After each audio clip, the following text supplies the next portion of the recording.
সবাই মরে যাবো, আমরা সবাই, কেউ থাকবো না। এই পৃথিবী থাকার জায়গা নয়। কিয়ামতের সময় আল্লাহ তাআলা মালাকুল মাউতকে বলবেন, সবার রূহ কবজ করে ফেলো, সবার, কেউ থাকবে না, সবার রূহ কবজ হয়ে যাবে। আল্লাহ মালাকুল মাউতকে বলবেন, মালাকুল মাউত কি অবস্থা? বলবে সব শেষ। মাইয়াপ্পা, কে বাকি? মালাকুল মাউত বলবে জিনেরা বাকি, যাদেরকে দেখা যায় না। আল্লাহ বলবেন জিনদেরকেও শেষ করে ফেলো, রূহ কবজ করো। মালাকুল মাউত আজরাইল জিনদের রূহ কবজ করবে। আল্লাহ এবার জিজ্ঞেস করবে, ইয়া মালাকাল মাউত আখবিরনি মাইয়াপ্পা, এবার বলো আর কে বাকি? মালাকুল মাউত বলবে, আল্লাহ মানুষগুলো সব শেষ, জিনগুলাও শেষ, এবার বাকি ইবলিস শয়তান। কে বাকি? ইবলিসরেও শেষ করো, ইবলিসও শেষ। আল্লাহ আবার জিজ্ঞেস করবেন, ইয়া মালাকাল মাউতি মাইয়াপ্পা, আর কে বেঁচে আছে বলো?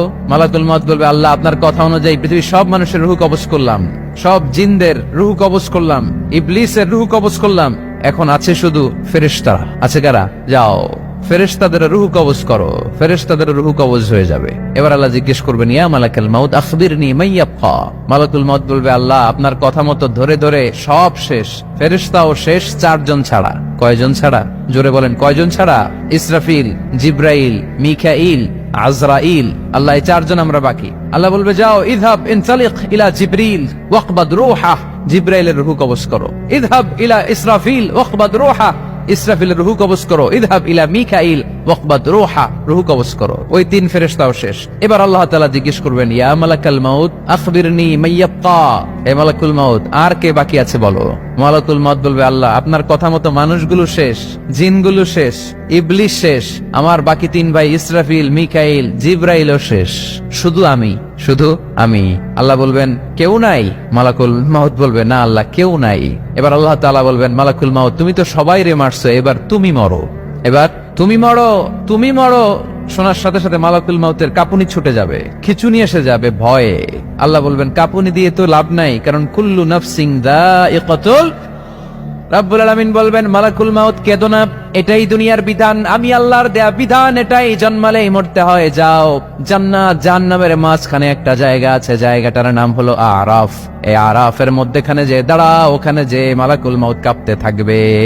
মালাকুল মাউত বলবে, আল্লাহ সৃষ্টির শুরুতে যদি জানতাম, সৃষ্টির শুরুতে যদি জানতাম সবাইকে মৃত্যুদান করার পরে, রূহ কবজ করার পরে আমাকেও মরতে হবে, তাহলে এই কঠিন দায়িত্বের ব্যাপারে আপনার কাছে ক্ষমা চাইতাম।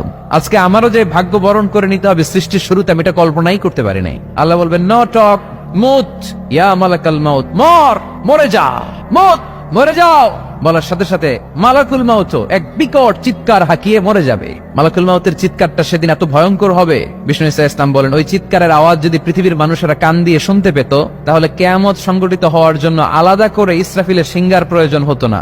ওই চিৎকারের আওয়াজে প্রতিটা মানুষ কানের পর্দা ফেটে ওই জায়গায় লাশ হয়ে পড়ে যেত।